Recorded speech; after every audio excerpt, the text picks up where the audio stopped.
ये हमारे पास pH values है ह्यूमन बॉडी की। हमारे ह्यूमन बॉडी के अंदर जितने भी हमारे पास सेक्रेशंस है, सॉल्यूशंस है, उनका पीएच क्या है ये हम इस चार्ट में पढ़ेंगे। सबसे पहले ब्रेन से शुरू करते हैं। ब्रेन का पीएच 7.1 है। इसके बाद हमारे माउथ के अंदर सलाइवा है, सलाइवा का 6.0 से 7.4 है।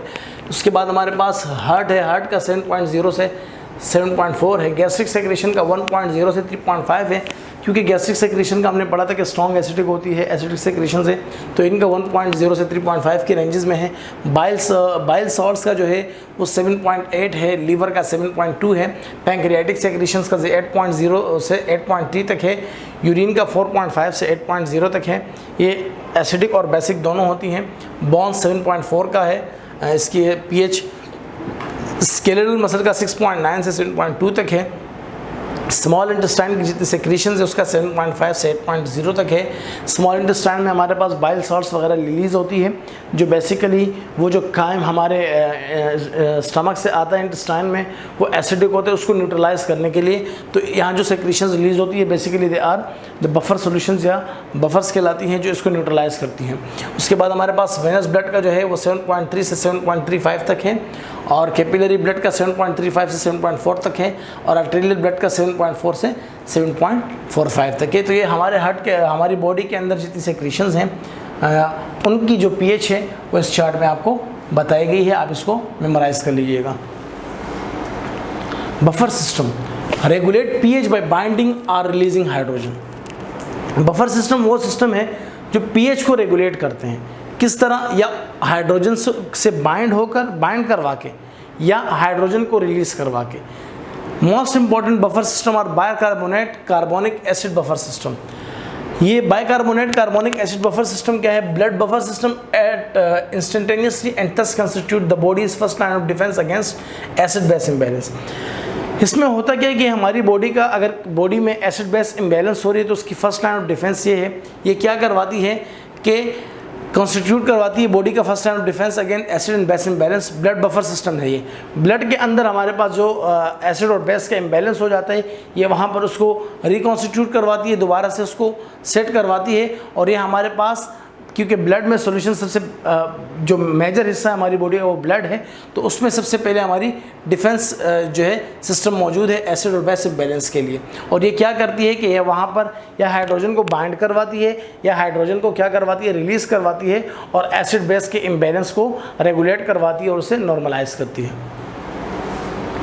जैसे कि ये देखिए लंग्स हैं, इसमें आपको दिखाया गया है कार्बन डाइऑक्साइड पानी के साथ मिलकर कार्बोनिक एसिड बना रहा है, फिर यहाँ पे उससे हाइड्रोजन को ये रिलीज़ करवा रहे हैं, हाइड्रोजन को ये यहाँ पर रिलीज़ करवा रहे हैं और किडनीज़ में उस ब्लड को भेज रहे हैं। और यहाँ पर लंग्स से कार्बन डाइऑक्साइड आ रहा है, और यहाँ पर जो ब्लड किडनीज़ के पास जा रहा है वो यहाँ पर, तो यहाँ पर हाइड्रोजन को रिलीज़ करवाया जा रहा है ब्लड से, और उसको किडनीज़ के पास भेजा जा रहा है एसिड बेस इम्बैलेंस को बैलेंस करने के लिए।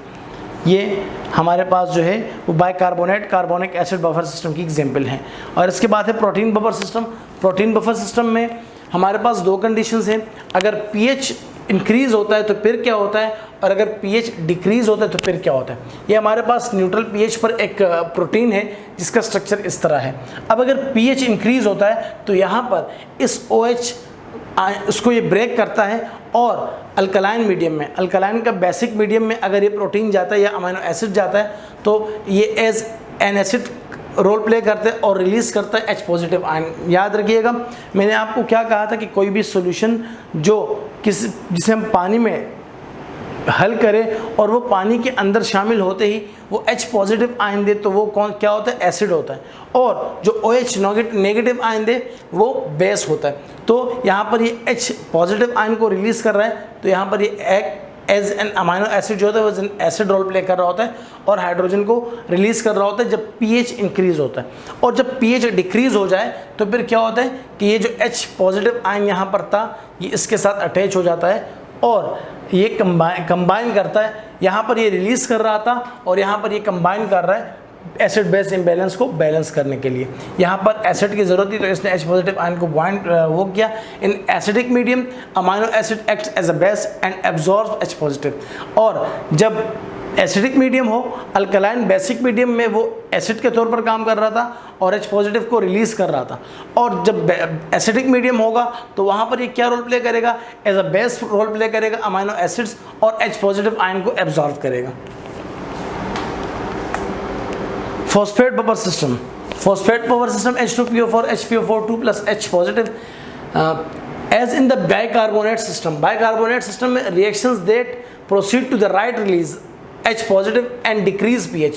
जो H positive को रिलीज करेगा वो pH को डिक्रीज करेगा, और अगर जो H पॉजिटिव को एब्जॉर्व करेगा जैसे पिछले डायग्राम में हमने देखा तो वो इंक्रीज करेगा pH को। जैसे आप एग्जांपल देखें, ये जो राइट वाला सिस्टम है H पॉजिटिव को, ये लेफ्ट वाला ये H पॉजिटिव को रिलीज कर रहा है और यहाँ पर H पॉजिटिव को एब्जॉर्ब किया जा रहा है।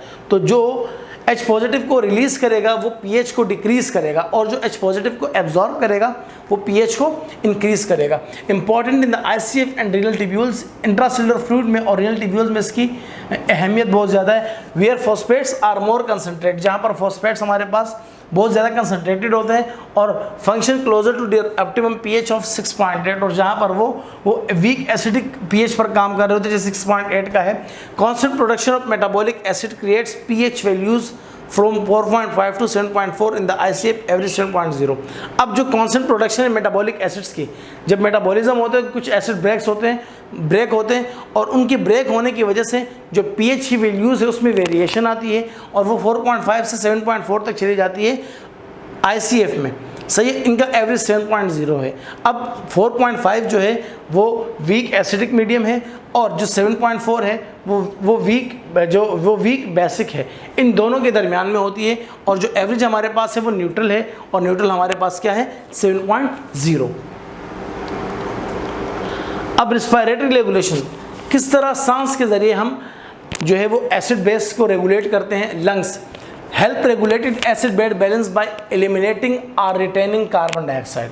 अब लंग्स में आपको पता है कि हमारे पास दो तरह की गैसेस का एक्सचेंज होता है। कार्बन डाइऑक्साइड का एक्सचेंज होता है ब्लड के साथ, ब्लड से ऑक्सीजन लिया जाता है और ब्लड को कार्बन डाइऑक्साइड दिया जाता है। अब क्या होता है कि इस तरह हम एसिड बेड बैलेंस को रेगुलेट करते हैं कि एलिमिनेट करते हैं हम किसको, कार्बन डाइऑक्साइड को, या रिटेन करते हैं, या हम ब्लड से कार्बन डाइऑक्साइड को एलिमिनेट करवाते हैं या ब्लड के अंदर रिटेन करवाते हैं और एसिड बेस इम्बैलेंस को या बैलेंस को रेगुलेट करते हैं। पीएच में भी regulated by altering the rate and depth of respiration. अब पीएच को किस तरह रेगुलेट किया जाता है कि अल्टर करके क्या रेट, रिस्पायरेशन का रेट कि ब्रीथिंग कितनी ज़्यादा हो रही है, कितनी इनहेलेशन हो रही है और कितनी एक्सहेलेशन हो रही है, और डेप्थ कितनी, मतलब कितने अमाउंट में वो ऑक्सीजन लेके आ रहा है और कितने में कार्बन डाइऑक्साइड को वो रिलीज करवा रहा है। Changes in pH are rapid.